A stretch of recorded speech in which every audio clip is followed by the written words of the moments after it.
You know, there's a lot of demand for this NES Classic Edition over the holidays, going as much as where it would show up on eBay for $300 to $400. But what was it about this system that made people really, really want this thing? Well, for one, the price point was actually pretty good. It was a very, very manageable $60 for this system. And the system itself actually came with some really good games. It came with 30 built-in games, most of which included things like Final Fantasy, Mario 1, 2, and 3, Ninja Gaiden, Pac-Man, Castlevania 2, and really the list goes on. It even had a version of Contra Super C that people, of course, love. And this had people lining up, I mean, outside of Target and Walmart, before they would even open or before these things would go on sale. I mean, that means that people were lining up at Target before 7 a.m. just to get in line for one of these guys. And these things they're really not worth all of the money, the $300 to $400 they were showing up for. And keep in mind, people are spending that much money for something that is this small, something you can fit in the palm of your hand. I think it was pretty obvious that it caught everyone off guard, even Nintendo. Nintendo had produced over 150,000 units for Christmas because that's how many they sold through. And then directly after the craze took off, they decided to produce more, ramp up production, and after January, they managed to sell through 1.5 million of these things. So yes, they did ramp up production, and it was pretty obvious that this little guy caught Nintendo and the public completely off guard. But what makes this thing work? I mean, it's harboring 30 games, and now people have even hacked the system to include every game on the NES library in this one little guy. And it also runs off of one of the cell phone adapters. I mean, it's insane, isn't it? It runs through HDMI, has two pretty solid controller ports here that share the same ones as the Wii. So how would this thing be able to emulate a clear 1080p picture while not even needing a fan? Well, let's find out today, guys, in TechWave. First things first, guys, we need to go over the specs for the NES Mini system. Inside the tiny box, it used an R-Winner R16 system on a chip to achieve the 1080p visuals. For that, it used a Cortex A7 CPU in a quad-core configuration, clocked at 1.2 gigahertz, as well as 256 megs of DDR3 RAM and a 512 meg of NAND flash storage, which went ahead and held all of the ROM files that you see when you turn it on. To help with the 1080p visuals and the upscaling, it used a Mali 400 GPU, which was set in a dual-core configuration. It was set on a 28 nanometer configuration at 500 megahertz. So now that we have all that out of the way, guys, let's actually open this thing up and take a look at this R16 and the RAM and everything face to face. Let's see what we're dealing with here. Okay, guys, we have the system here. Of course, we know what's in here now that we've gone over specs. It should be an all-winner R16 system on a chip that includes a dual-core Mali GPU, and then it should have a quad-core A7 set of CPUs. That's in a quad-core set. So let's open it up. Looks like we just have a couple black feet on the bottom here. These little rubber feet that pop right off. Should be screws underneath, one screw here, and then should be able to get it all apart. So let's do that now.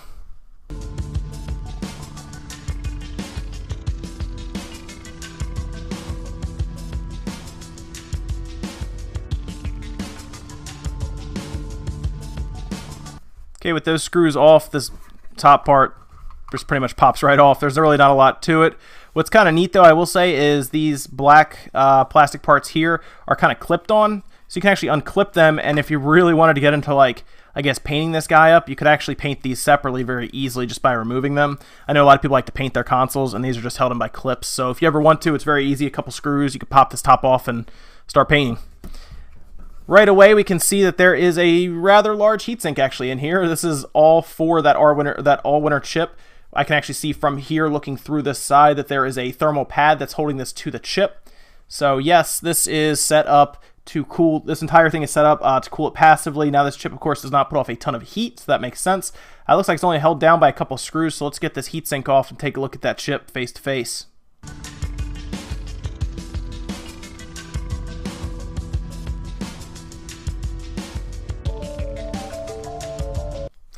All right, there we go. You can see the thermal pad right there, and that just transfers heat. It's used in a lot of things. This is the same thing you'd see on like a RAM chip for a video card. They use that instead of thermal compound, and it works well, especially for a chip that's not super hot. It works fine. And speaking of which, here is the R16 chipset. I'll get you a nice picture of that. And that is for, obviously, all the processing, GPUs in there as well. Right directly below it, that is our RAM chip. Over here is our 512 megs of NAND storage. So that works for storing all of your ROMs and everything. That is the 256 megs of DDR3, which works obviously for your RAM for emulating purposes and everything. And overall, that's pretty much the board. Here is the ribbon cable running from the power and reset toggle switches here. That just gets unplugged. Each of these are for the different controller ports, so that works as well for plugging controllers. Let's take those apart and actually pull this board out. Looks like there's only one screw actually in the back that holds the thing even down, so that should be pretty easy.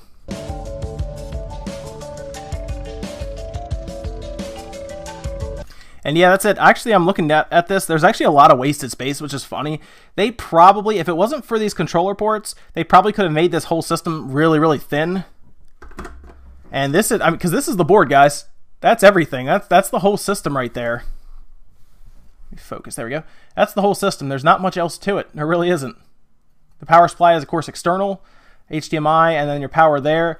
And that's pretty funny. So they could probably, you notice people actually make like portable systems. They would actually have a field day with this, because this would be perfect if you want to make like a little portable system out of it. It doesn't need a fan. It's passively cooled, and it would work well for all those people because it also has HDMI there where they can tap into that and actually get a nice picture out of it for a nice screen. And of course, it's powered by one of these little guys here, the HDMI, or the mini power, mini USB there, micro USB.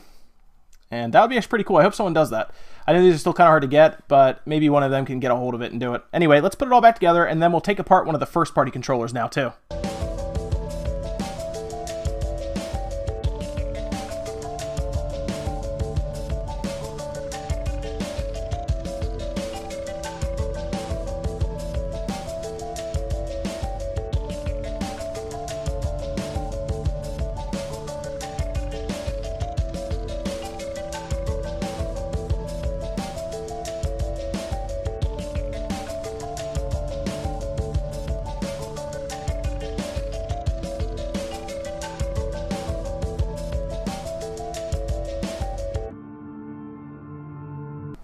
Alright, NES Minis all back together, guys. So let's go ahead and take apart one of those controllers now.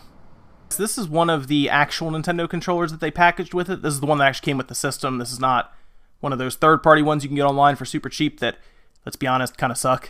But let's take it apart and see what's going on inside here. Surprisingly, this one's actually held together with 6 screws, whereas the actual Nintendo itself is held together with 5. So it's kind of funny.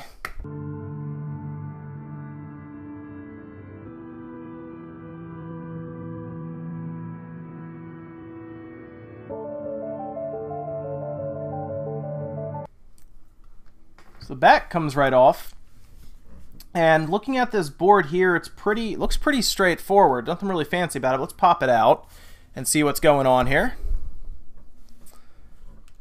I want to make sure none of the buttons go flying on me. Okay, so all right, there we go. Yeah, they're just using the standard rubber membrane setup for a lot of the newer stuff now, and that's good. The board, very, very straightforward. There's really not much going on here. Again, it's a Nintendo controller, so it doesn't really have to have a lot going for it. It really just, these are just shorting points, and whenever you press one of those buttons and connect it with this rubber membrane, that just shorts it and tells it that button's being pressed. So again, there's not much to it. You guys may have been hoping there was a lot more to this guy, but this board is so thin, you can actually see directly through it, which is really funny. So yeah, it's a very thin board. Obviously, there's not much needed for it. Now, the buttons and everything, of course, like I said, use this rubber membrane that is very good for a good feel. That's why it feels so good when you push down on the button. You get that nice press. These, of course, are also really well done. Like, if you look at them, they're actually really well done, like molds of the original buttons. So that's probably why these feel so good too. But not much there other than that. The D-pad looks pretty straightforward as well. Same as usual. So let's put it back together. How much more space do I actually get out of this thing if I do that? I wonder if I could do that. I'm gonna take a shot. A lot of times they wind these through on purpose so they fit a certain way. So I don't know if it'll even want to close like this. Maybe it will. I mean, it closes. So that's where it would have been right there. So it gained that much. You see where it bends right there? It'd be right above that. So it gains like that much extra cord space. I don't know. Not that much more, but it's something. So if you want an extra cord space, you can do that technically. You can open it up real quick and just unwind it a little bit, and it should work fine. Now, the big question is, will it close up and feel okay? Yeah, it's fine. There you go. You gain an extra couple inches just by doing that with your controller for the NES Classic. Alright, controller's all back together. Like I said, there was much to it, obviously. It's pretty straightforward. And I got an extra 2 inches out of this, I guess, out of the cable. So there you go, a little extra on that. And guys, that's going to do it for TechWave today. Let me know what you think about the NES Classic. Is it simpler than you thought it would be? Did you think there'd be a lot more in here, even possibly using a fan to cool it? Because that's actually pretty impressive that it's able to do a lot of the stuff with no fan. It's all passive. And let me know what you think about the pricing and if it became available in your area now. Maybe it has. Have you gone ahead and hacked yours since you've received it? Maybe you've put more ROMs on there. Let me know what you think, guys, down in the comments below. I will see you next time.